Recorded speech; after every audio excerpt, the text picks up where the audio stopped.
নমস্কাৰ। আজি ব্ৰেকৰ সময়ত লগৰবোৰে কিবা বোলে চিপছ পাৰ্টি কৰে, তাকে অলপ চাওঁ আহকচোন। ঘৰৰ পৰাই কোনোবাই কিবা কিবি লৈ আহিছে, কোনোবাই বুটমাহ, কোনোবাই বিলাহী, কোনোবাই আলু বইল।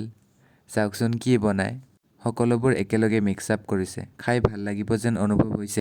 বিএডৰ ইণ্টাৰ্ণশ্বিপত বিভিন্ন ধৰণৰ ক-কাৰিকুলাৰ এক্টিভিটিজ থাকে, তাৰে মাজত কিছু সময় উলিয়াই এনেদৰে আড্ডা পাতোঁ। জীৱনটোনো কি, এইবোৰেই স্মৃতিৰ মানসপাতত জীপাল হৈ থাকিব। সময়বোৰ দ্ৰুতগতিত আগবাঢ়ে, কিন্তু স্মৃতিৰ সাঁচবোৰ ৰৈ যায়। এনেদৰেই আমি মিক্সাৰ বনাই আড্ডাৰ খোৰাকৰ জুতি ল'লোঁ। গাঁৱৰ একাংশই ওচৰৰে নৈ এখনত মাছ মাৰি আছে, তাকে ভাবিলোঁ এপাক ভুমুকি মাৰি যাওঁ। আৰু মাছ মৰা দেখিবলৈ আমি আটাইয়ে নৈৰ দাঁতিলৈ নামি আহিলোঁ। মাছ মৰা দেখি নিজৰ গাঁওখনলৈ মনত পৰিল।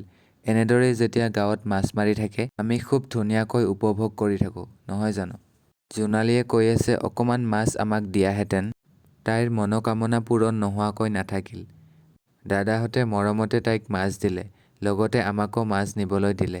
মাছ পাই তাইৰ কি ফূৰ্তি বা ভালে লাগিল বাৰু আমাৰো। লোকেল মাছ, ৰাতিৰ এসাঁজ এটলিষ্ট হৈ যাব। দাদাহঁতে ইমান কষ্ট কৰি মাছ মাৰিছে ৰ'দত, তথাপি যে আমাক দিছে, তাৰ বাবে বহুত ধন্যবাদ। এয়া মাছ লৈ দুয়োগৰাকী নাৰী আনন্দৰে আগমন। ব্ৰেকৰ সময়খিনি এনেকৈ পাৰ কৰিলোঁ। ধন্যবাদ।